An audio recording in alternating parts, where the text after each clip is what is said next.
نحمدہ و نصلی علی رسولہ الکریم اما بعد فاعوذ باللہ من الشیطان الرجیم ببرکت بسم اللہ الرحمن الرحیم۔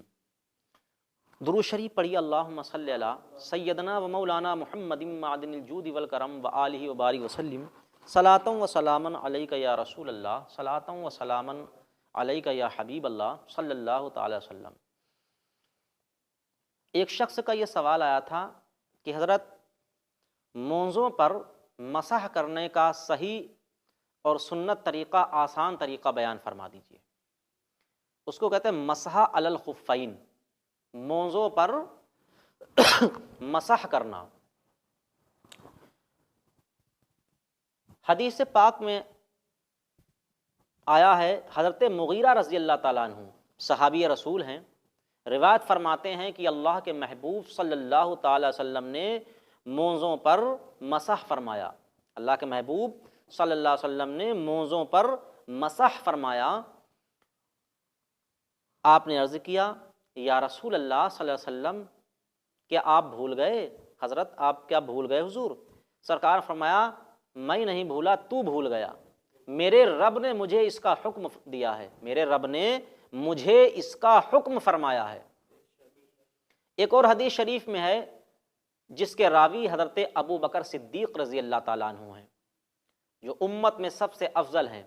صدیق اکبر رضی اللہ تعالیٰ عنہ فرماتے ہیں، روایت فرماتے ہیں کہ اللہ کے محبوب صلی اللہ علیہ وسلم نے مسافر کو 3 دن اور 3 راتیں اور مقیم کو 1 دن اور 1 رات، یعنی مسافر کے لیے 72 گھنٹے اور مقیم کے لیے 24 گھنٹے موزوں پر مسح کرنے کی اجازت دی ہے،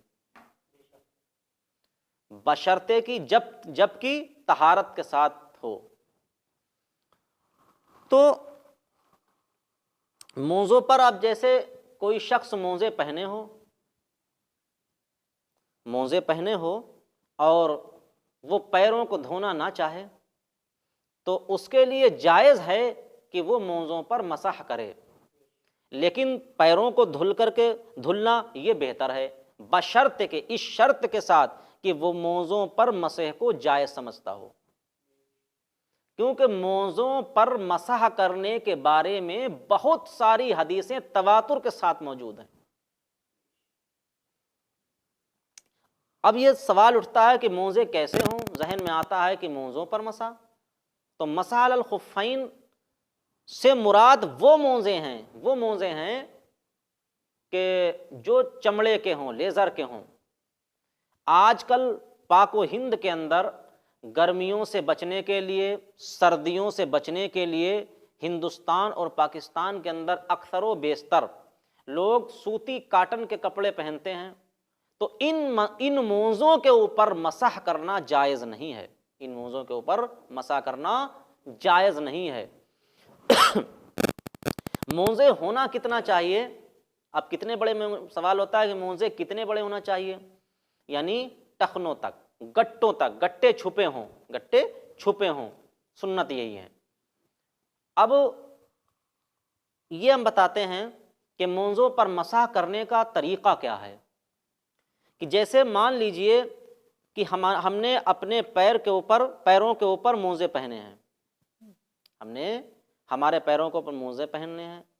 اب ہونے کیسے؟ یہ نہیں ہے کہ پہلے ہم کیا کریں؟ وضو کر لیں اور وضو کرنے کے بعد پھر ہم موزے پہنیں۔ پھر اگر ہمیں حدث لاحق ہوتا ہے، وضو ٹوٹتا ہے، تو ہم کیسے مسح کریں؟ کہ داہنے پیر کی پشت کے سر کے اوپر، سرے سے داہنے پیر کی پشت کے سرے پر داہنے ہاتھ کی یہ 3 انگلیاں، داہنے ہاتھ کی انگلیوں کے پیٹ کو رکھ کر کے پنڈلی کی طرف لے جائیں، پنڈلی کی طرف انگلیوں کو لے جائیں 1 مرتبہ، یہ سنت ہے۔ پنڈلی تک، اگر 3 انگل تک لیے گئے تب بھی مسح ہو جائے گا، لیکن پنڈلی تک لے جانا یہ سنت ہے۔ اور جب ہم ہاتھ کیسا ہونا چاہیے؟ ہاتھ بھیگا ہوا، تر، جس پہ پانی کی تری باقی ہو۔ یہ ضروری نہیں ہے کہ ہم جدید پانی لیں، نیا پانی لیں، جیسے وضو میں مسح کے لیے نیا پانی لینا ضروری ہے، ایسا نہیں ہے۔ اگر آپ نے ہاتھ دھوئے ہیں اور آپ کے ہاتھ میں پانی کی تری باقی ہے تو وہی تری آپ کے موزے کے اوپر مسح کرنے کے لیے کافی ہے۔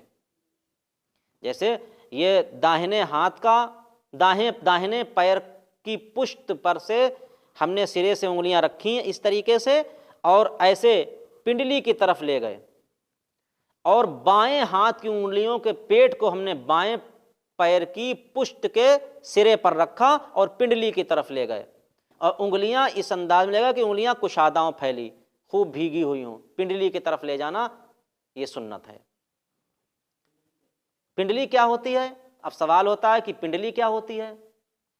تو پنڈلی کہتے ہیں گھٹنے اور گٹوں کے بیچ کی ہڈی، بیچ کی جگہ وہ پنڈلی ہوتی ہے، وہاں تک لے جانا یہ سنت ہے۔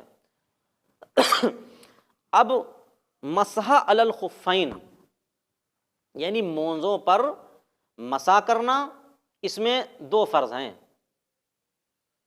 ایک تو یہ کہ مونزوں پر مسح کرنا، دونوں مونزوں پر ہاتھ کی چھوٹی 3 انگلیوں کے برابر ہونا۔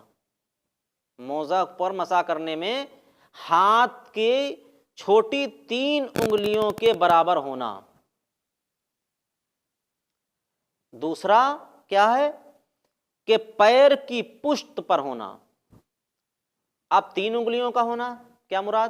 جیسے ہم نے اگر موزوں کی پشت کے اوپر ایک پہ 2 انگلیوں سے مسح کیا، 2 انگلیوں کے برابر مسح کیا، اور ایک پر 4 انگلیوں کے برابر اگر ہم نے مسح کیا، 6 تو تب بھی ہو گئیں، لیکن اس انداز میں مسح نہیں ہوگا۔